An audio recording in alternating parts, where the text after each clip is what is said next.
Hello, this is Parker Jones, and this is my Enhancement 3. So I'm just going to go through and show you what I have added. So if we go to the header snippet, you'll see that there it points to the accounts folder index.php. Then it uses the name value pair action equals login.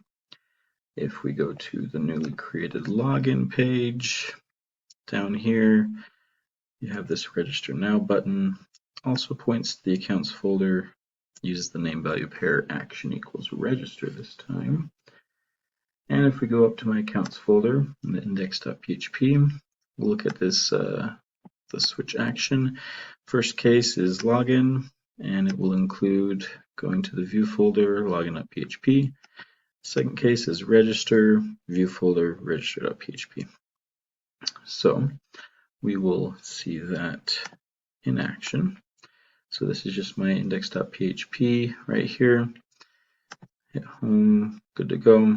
If I hit my account, you'll see up here it is not going to the view folder directly, it's going to the accounts folder and using that name value pair to find it.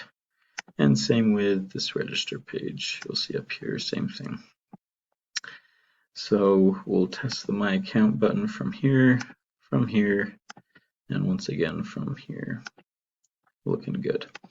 So now we will test or validate the HTML. Looking good there, no errors or warnings to show. So now we will go to my account. Same thing. Looking good, no warnings to show there. And we'll go to the register page.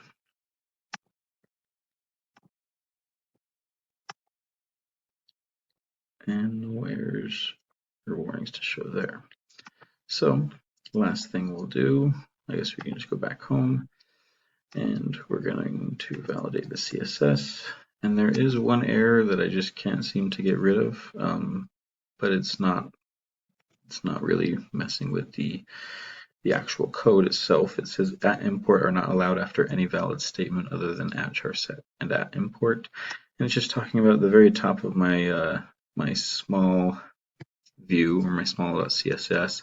I have @import URL so that I could get a font in there. And the font's working just fine, so I don't know what that error technically is. But other than that, there is no errors here as well. So good to go.